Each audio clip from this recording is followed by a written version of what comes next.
రాజమండ్రి కిమ్స్ బొల్లినేని ఆసుపత్రి వద్ద టెన్షన్ వాతావరణం నెలకొంది. ఇంజెక్షన్ తీసుకుని ఫార్మసిస్టు ఆత్మహత్యానికి పాల్పడింది. సూపర్వైజర్ టార్చర్ పెట్టడంతో సూసైడ్ అటెంప్ట్ చేసింది. దీంతో ఆమెకు ఐసీయూలో వెంటిలేటర్పై చికిత్స అందిస్తున్నారు. కిమ్స్ ఆసుపత్రి బయట యువతి బంధువులు విద్యార్థులు నిరసనకు దిగారు. కిమ్స్ సూపర్వైజర్ దీపక్ను అరెస్టు చేయాలంటూ నినాదాలు చేశారు. ప్రధాన రహదారిపై బైఠాయించడంతో భారీగా ట్రాఫిక్ నిలిచిపోయింది. ట్రైనీ డాక్టర్ స్వస్థలం ఏలూరు జిల్లా రౌతుగూడెం గ్రామంగా గుర్తించారు.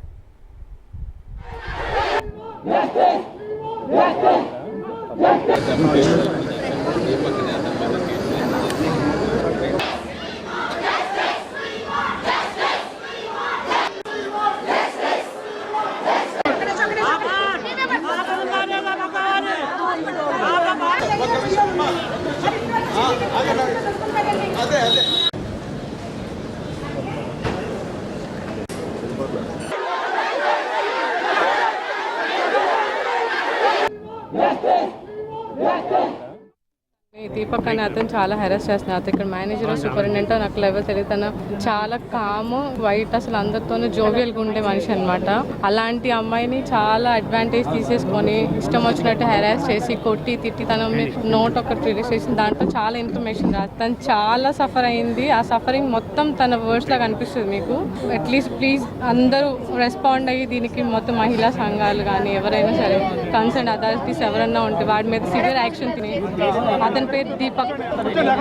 ఇక్కడ హాస్పిటల్ అతని డెసిగ్నేషన్ ఇక్కడ మేనేజర్ అని అంటున్నారు. అతను మొన్న మా వాళ్ళందరికీ చెప్పాడు. ఫోన్ నాకు కాల్ చేసింది కూడా అతనే. చేసి మొత్తం రాంగ్ ఇన్ఫర్మేషన్ పాస్ చేశాడు. వాళ్ళు ఎంత టైంకి ట్రీట్మెంట్ స్టార్ట్ చేశారు అనేది కూడా మాకు తెలీదు. తన ఫోన్ తీసుకున్నాడు. మొత్తం పాస్వర్డ్ లేదు, మాకు అన్లాక్ చేస్తాడు. మాకు ఇచ్చే టైంకి దానికి పాస్వర్డ్ లేదు, ఏం లేదు. ఎంత డేటా అరెస్ట్ చేశాడు, ఏం చేశాడు అని మాకు ఇన్ఫర్మేషన్ లేదు. ఇప్పటికీ కూడా అదే చెప్పారు. ఇందాక నేను డాక్టర్ని అడిగితే ఇంజెక్షన్ తీసుకున్నది తను, అది స్లో పాయిజన్ అని చెప్పారు. సో అతను రాంగ్ ఇన్ఫర్మేషన్ పాస్ చేసి మాకు అంత టైం కూడా వేస్ట్ చేశాడు. ఇక్కడ ఎంత టైం వేస్ట్ చేశారో మాకు తెలియదు. కానీ దానికి ఆ ఇంజెక్షన్ ఎఫెక్ట్ చూపించాలంటే 15 minutes పట్టిద్దంట. ఆ తర్వాత దానికి ఎంత చేసినా సరే పెద్ద యూజ్ ఉండదని చెప్తున్నారు వేరే డాక్టర్స్ని మేము అనుకుంటే. మాకు తెలియదు. ఇక్కడ మేము వచ్చేసరికి అది తన ఐసీయూలో అయితే లేదు, ఇక్కడే ఉంది. మా ఫాదర్ వాళ్ళు వచ్చేసరికి తన బిలాంగింగ్స్ తీసుకుందామని చెప్పి అడిగినప్పుడు కూడా ఆ బ్యాగ్లో యాంప్యూల్ మిస్ చేసి తనకి ఏదో న్యూరలాజికల్ ప్రాబ్లం ఉన్నట్టు క్రియేట్ చేసి రాంగ్ టాబ్లెట్స్ అన్ని అందులో ప్లేస్ చేసి మాకు ఇచ్చారు. అంజలి అనే ఒక అమ్మాయి ఇవాళ సూసైడ్ చేసుకుని 3 days అయింది. ఎందుకు, ఏ కారణం చేత జరిగిందనేది ఇవాళ ఆ అమ్మాయి రాసుకున్న డైరీలో పూర్తిగా ఏమేమి ఇబ్బందులు పడతా ఉంది, ఎవరు ఈమెని లైంగికంగా ఇబ్బందులు పెట్టారు అనే అంశం గురించి పూర్తి స్థాయిగా ఇందులో రాసుకోవడం జరిగింది. ఆ అమ్మాయి కూడా లాస్ట్లో చెప్తా ఉంది, ఒక డ్రగ్ పేరు చెప్తూ నేను అది తీసుకుంటా ఉన్నాను, I will be dead and paralysed person అని మెన్షన్ చేస్తూ ఆ అమ్మాయి చెప్పింది క్లియర్గా, నా యొక్క అవయవాల్ని దానం చేయాల్సిందిగా అని ఇందులో మెన్షన్ చేసుకుంటూ రాసింది. మరి నిజంగా ఇంతమంది వేల సంఖ్యలో మరి స్టూడెంట్స్ వచ్చి, మరి అమ్మాయి తాలూకా తల్లిదండ్రులు వచ్చి, వాళ్ళ గ్రామం నుంచి అందరూ కూడా ఇక్కడికి వచ్చి ధర్నా చేస్తూ ఉన్నారు అంటే ఆల్మోస్ట్ 2 గంటల నుంచి చేస్తూ ఉన్నారు. ఇప్పుడు దాకా ఏ రకమైన అంశాల గురించి కూడా యాజమాన్యం వచ్చి కానీ అమ్మాయి పరిస్థితి ఏ రకంగా ఉంది, నిజంగా అమ్మాయి బతికుందా లేదా అనే అంశాన్ని కూడా ఇప్పుడు దాకా ప్రకటించడం జరగల. 3 రోజుల క్రితం జరిగినప్పుడు వాళ్ళు చెప్తా ఉన్నారు కుటుంబ సభ్యులు, కేవలము ఐసీయూలో కూడా పెట్టలేదు, కనీసం ఆ వెంటిలేటర్ పెట్టి వదిలేశారనే అంశం. రైట్, ఇక ఫార్మసిస్టు ఆత్మహత్య యత్నానికి సంబంధించి డీటెయిల్స్ మోహన్ అందిస్తారు. మోహన్,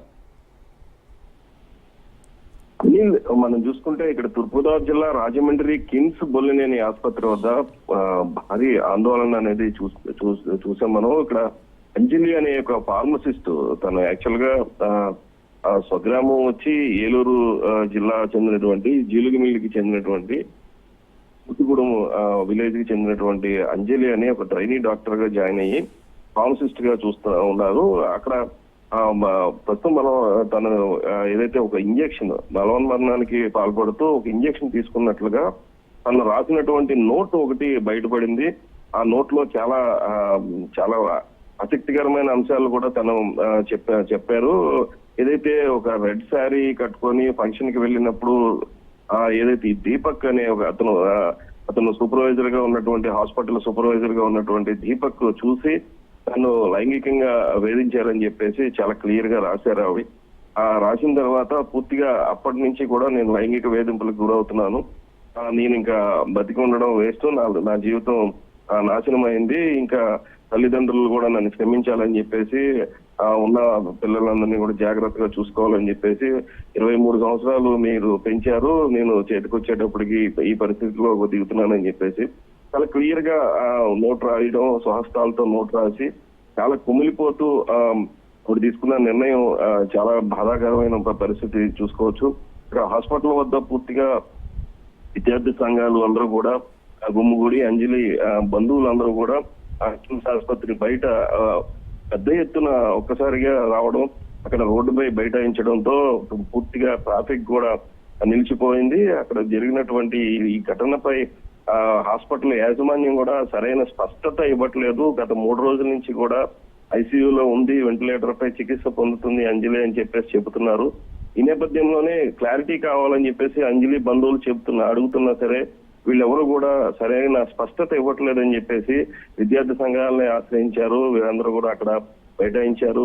పూర్తిగా ఈ పరిస్థితి నిజంగా అంజలి పరిస్థితి బతికి బయటకు రావాలని అందరూ కూడా వెయిట్ చేస్తున్నారు. కానీ అక్కడ సిచ్యువేషన్ చూస్తుంటే అక్కడ అలా లేదు. పోలీసులు కూడా వచ్చి బంధువులందరికీ కూడా నచ్చజెప్పే ప్రయత్నం చేశారు, విద్యార్థి సంఘాలతో మాట్లాడారు. అయితే ప్రస్తుతానికి ఇదైనా సరే పూర్తిగా ఎట్టి పరిస్థితుల్లో అంజలికి అన్యాయం చేసినటువంటి దీపక్ అనే సూపర్వైజర్ ని ఇమ్మీడియట్ గా అరెస్ట్ చేస్తేనే మేము ఇక్కడి నుంచి కదులుతామని చెప్పేసి ఒక అల్టిమేటం ఇచ్చారు, డిమాండ్ చేస్తున్నారు. ఈ నేపథ్యంలోనే పోలీసులు కూడా హాస్పిటల్ యాజమాన్యంతోనూ ఇటు బంధువులతోనూ వీరందరితో కూడా చర్చించి కేసు నమోదు చేసి దర్యాప్తు చేస్తున్నారు అనేది. Right Mohan, thank you. ప్రపంచంలోనే బెస్ట్ మోడల్తో అమరావతిని అభివృద్ధి చేస్తామని సీఎం చంద్రబాబు అన్నారు. రాష్ట్ర ప్రజలు గత పాలనతో విసిగి తమకు మద్దతు ఇచ్చారన్నారు. కొందరు అభివృద్ధి చేస్తే మరికొందరు నాశనం చేస్తారని విమర్శించారు. విధ్వంసమైన రాష్ట్రాన్ని పునర్నిర్మిస్తామని ప్రజలకు హామీ ఇచ్చామన్నారు. ప్రజలకు సుపరిపాలన, సంక్షేమం, అభివృద్ధి అందాలన్నారు. సంక్షేమ పథకాలు లేకపోతే పేదరిక నిర్మూలన జరగదన్నారు. సంక్షేమ పథకాలు అమలు చేయాలంటే అభివృద్ధి జరగాలని చంద్రబాబు అన్నారు.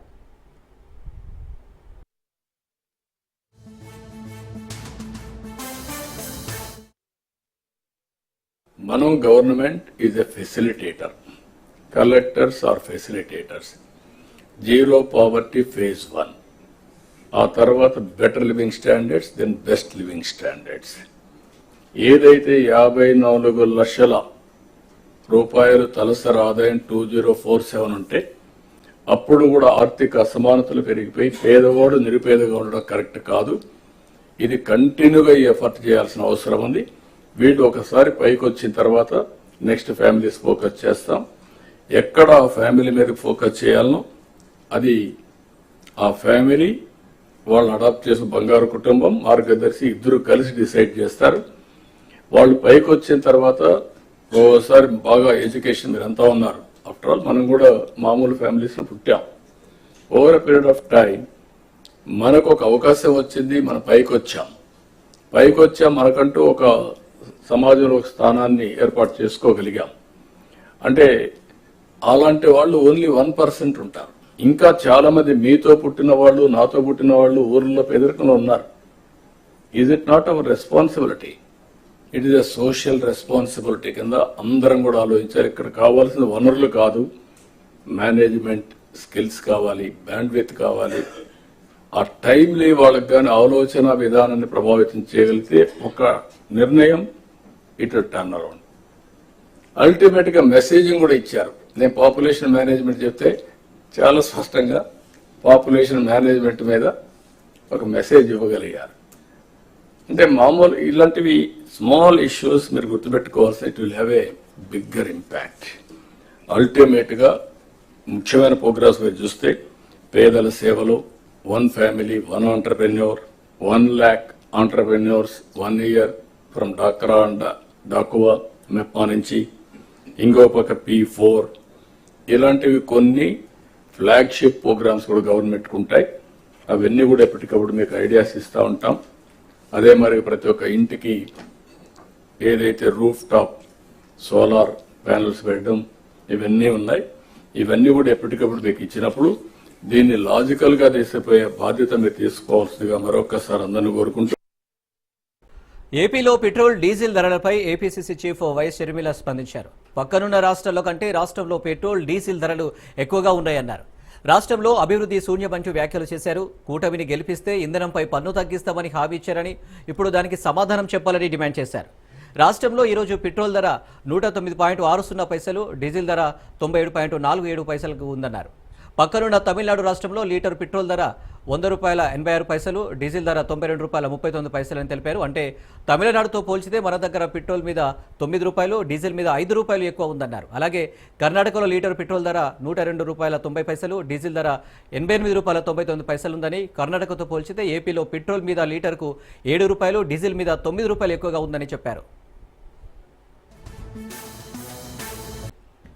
ఆర్థిక పరిస్థితి కాస్త మెరుగ్గా ఉన్నా వాళ్లకు జబ్బు చేస్తే ప్రైవేట్ ఆసుపత్రుల్లో చూయించుకుంటారు.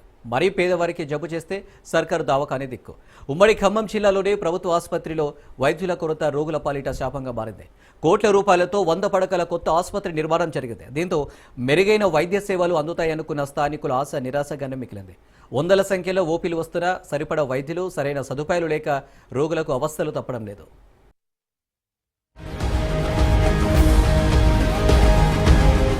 ఖమ్మం జిల్లా సత్తుపల్లి నియోజకవర్గం తెలంగాణ, ఆంధ్ర రాష్ట్రాల సరిహద్దు ప్రాంతం. ఇక్కడ ఎక్కువ గిరిజనులు ఉంటారు. పట్టణం మధ్యలో నుంచి సూర్యాపేట నుంచి దేవరపల్లిని కలిపే నేషనల్ హైవే ఉంటుంది. నిత్యం ఇక్కడ అనేక ప్రమాదాలు జరుగుతూ ఉంటాయి. దీనికి తోడు సింగరేణి నుంచి ఉత్పత్తి అయ్యే బొగ్గును సైతం బయట ప్రాంతాలకు రవాణా చేసేందుకు లారీలు ఎక్కువగా ఇక్కడ ఉపయోగిస్తుంటారు. అయితే ఇక్కడ అత్యవసర వైద్య సేవల నిమిత్తం ఆసుపత్రిని నిర్మించారు. ఒకవేళ ప్రమాద తీవ్రత కాస్తంత ఎక్కువగా ఉంటే వారిని ఖమ్మం రిఫర్ చేయాల్సి ఉంటుంది. ఇక సత్తుపల్లి నుంచి అత్యవసర వైద్య నిమిత్తం సత్తుపల్లి, విజయవాడ వెళ్లాల్సి వస్తే సుమారు 80 నుంచి 100 కిలోమీటర్లు ప్రయాణం చేయాలి. దీంతో సమయాభావం కారణంగా వందల సంఖ్యలో ప్రాణాలు కోల్పోయిన సందర్భాలు ఎన్నో ఉన్నాయి.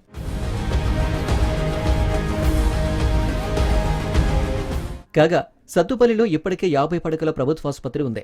అది కాస్త అప్గ్రేడ్ చేస్తూ 100 పడకల ఆసుపత్రి నిర్మాణం చేశారు. ప్రస్తుతం ఈ ఆసుపత్రి ప్రారంభోత్సవానికి సిద్ధముంది.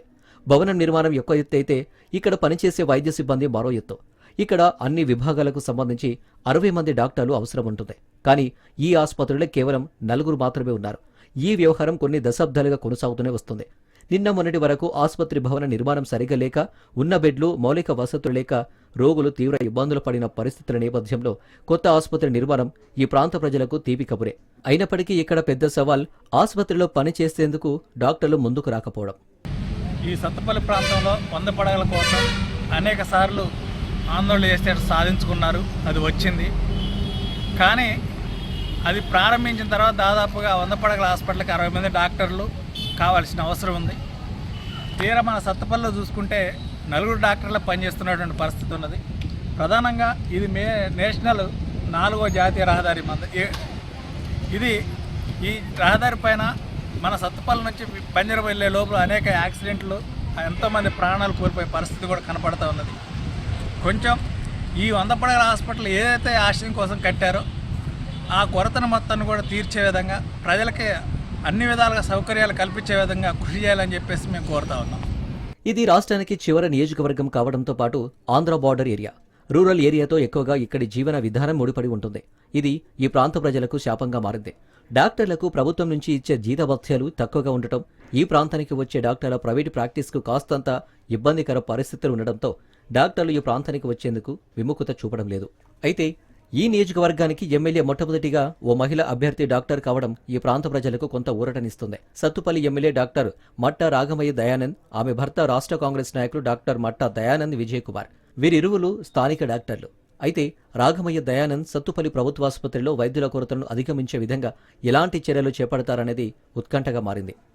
మన ఏరియా హాస్పిటల్లో ఈ 1978 ఓపెన్ అయింది. బెడ్స్ కానీ, ఫెసిలిటీస్ కానీ, డాక్టర్స్ కానీ చాలా కొరతగా ఉంది.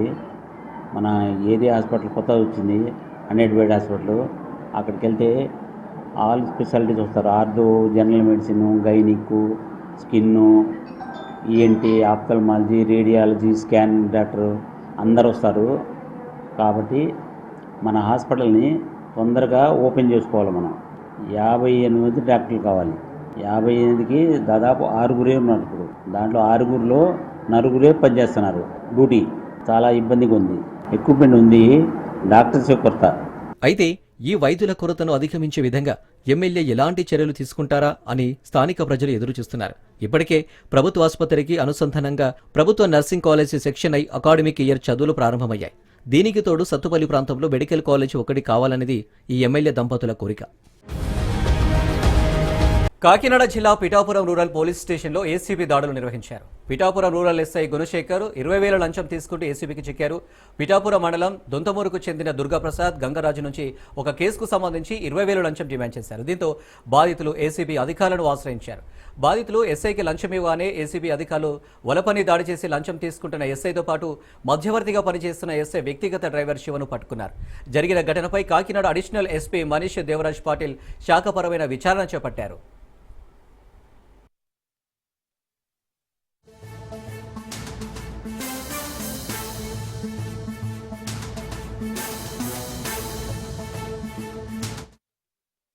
కె దుర్గాప్రసాద్ పి దొంతమూరు గ్రామానికి చెందిన కె దుర్గాప్రసాద్, అదేవిధంగా వాళ్ళ రిలేటివ్ అయిన ఎస్ గంగరాజు మీద 28/10/24 తేదీన ఒక SC/ST కేసు రిజిస్టర్ చేయడం జరిగింది. ఆ కేసు ఇన్వెస్టిగేషన్ పరిధిలో భాగంగా Lanka Gunasekhar SI Pithapuram rural police station అతను ఆ కేసుని మేము హయ్యర్ ఆఫీసర్ చెప్పి దాన్ని ఫాల్స్ కేసుగా రిఫర్ చేస్తాము అనే దీంతో ఈ కంప్లైనెంట్ అదేవిధంగా వాళ్ళ బ్రదర్ దగ్గర నుంచి ఇద్దరి దగ్గర నుంచి ఒక్కొక్కరి దగ్గర 10,000 టోటల్ 20,000 డిమాండ్ చేయడం జరిగింది. ఆ డిమాండ్ చేసిన తర్వాత ఎవరైతే ఎస్ఐ గారు ఉన్నారో అతను కంటిన్యూస్గా కంప్లైంట్ డిమాండ్ చేస్తున్నారు. ఆ కంప్లైనెంట్ అతనికి ఏదైతే బ్రైబ్ అమౌంట్ ఇవ్వడం ఇష్టం లేక మమ్మల్ని అప్రోచ్ అయ్యారు. ఈరోజు కూడా ఎస్ఐ గారు అతనికి కాల్ చేయడం జరిగింది. అతను ఎవరైతే కంప్లైంట్ దుర్గాప్రసాద్ ఉన్నారో మమ్మల్ని అప్రోచ్ అయ్యారు. మేము ప్లాన్ చేసి అరౌండ్ 9:30 ఆ టైం అప్పుడు కంప్లైనెంట్ ఎస్ఐ గారి యొక్క ఇన్స్ట్రక్షన్స్ మీద అతని ప్రైవేట్ డ్రైవర్ అయిన నల్లా శివ గారికి ఆ అమౌంట్ ఇవ్వండి అని చెప్పారు కంప్లైనెంట్కి. ఈ కంప్లైనెంట్ వెళ్ళి నల్లా శివ గారికి ఆ అమౌంట్ ఇవ్వడం జరిగింది. 20,000 నల్లా శివ ప్రైవేట్ డ్రైవర్ దగ్గర నుంచి రికవరీ చేయడం జరిగింది. అందరికీ వరాలిచ్చి ఆదుకునే దేవుడికే సమస్య వచ్చి పడింది. అన్యాక్రాంతమవుతున్న తన భూములను రక్షించుకోలేకపోతున్నాడు. స్వయంగా ఈ భూమి నాదే అని ఆ దేవుడే దిగివచ్చి కోర్టులో సాక్ష్యం చెప్పినా న్యాయం జరగని పరిస్థితి ఏర్పడింది. కొందరు రాజకీయ భూ బకాసురులు తమ పలుకుబడి ఉపయోగించి భూ కబ్జాలకు పాల్పడుతున్నారు.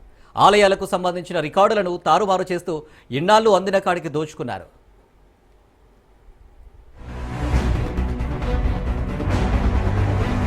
ఓర్వకల్లో ఆలయ మన్యాలు అక్రమాలకు ఆదాయ వనరులుగా మారాయి. ఇక్కడ పారిశ్రామిక వాడతో పాటు విమానాశ్రయం ఉంది. దీంతో ఇక్కడ భూముల ధరలు అమాంతం పెరిగాయి. ఇక్కడ ఎకరం భూమి విలువ 2 కోట్ల నుంచి 5 కోట్ల వరకు ఉంటుంది. ఇక ఖనిజ సంపదకు నిలువైన బేతంచెర్ల మండలంలో ఎకరం భూమి 30 లక్షల నుంచి 40 లక్షల వరకు ఉంటుంది. ఇదే అదునుగా భావించిన కొందరు ఆలయాల నిర్వహణ కోసం పూర్వం దాతలు సమర్పించి భూములను కౌలు పేరుతో కొందరు కబ్జా చేశారు. దశాబ్దాలుగా తమ ఆధీనంలోనే పెట్టుకుని బ్యాంకుల్లో తనాఖా పెట్టి రుణాలు తీసుకున్నారు. ఈ లెక్కన ఇప్పటి వరకు ఆక్రమణకు గురైన మాన్యం భూముల విలువ 350 కోట్లకు పైగానే ఉండొచ్చన్న వార్తలు వినిపిస్తున్నాయి.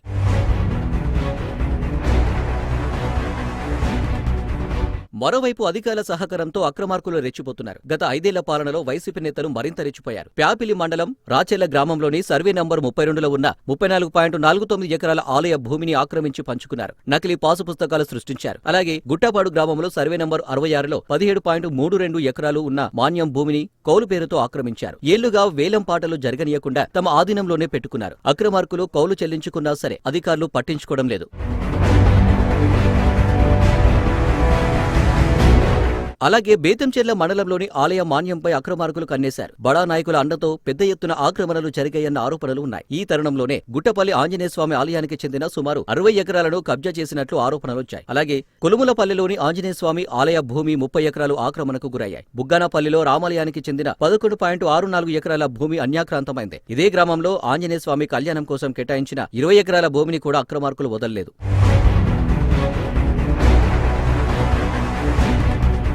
అనేక ప్రాంతాల్లో ఆలయాలకు అపరిమిత ఆస్తులు ఉన్నా కనీసం దేవుడికి ధూపదీప నైవేద్యాలకు సైతం నోచుకొని దీనస్థితిలో కొట్టుమిట్టాడుతున్నాయి. ఇప్పటికైనా ఈ వ్యవహారాన్ని రాష్ట్ర ప్రభుత్వం పట్టించుకోవాలని, దేవుని మాన్యం భూముల ఆక్రమణపై ఉక్కుపాదం మోపాలని కోరుతున్నారు.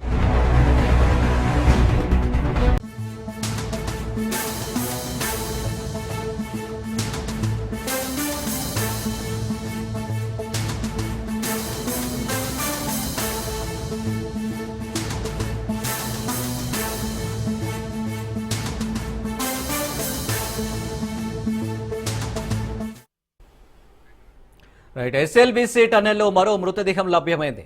టన్నెల్ నుంచి మరో మృతదేహం వెలికి తీశారు. డెడ్ బాడీని రెస్క్యూ టీం బయటకు తీసుకొచ్చింది. మృతి చెందిన కార్మికులు యూపీకి చెందిన మనోజ్ కుమార్ గా గుర్తించారు. మృతదేహాన్ని అంబులెన్స్లో నాగర్ కర్నూలు ప్రభుత్వ ఆసుపత్రికి తరలించారు. పోస్ట్ మార్టం తర్వాత కుటుంబానికి అప్పగించనున్నారు. కన్వేయర్ బెల్ట్కు 50 మీటర్ల దూరంలో మృతదేహం ఉండగా మినీ హిటాచితో మట్టి తీస్తుండగా మృతదేహం కనిపించింది.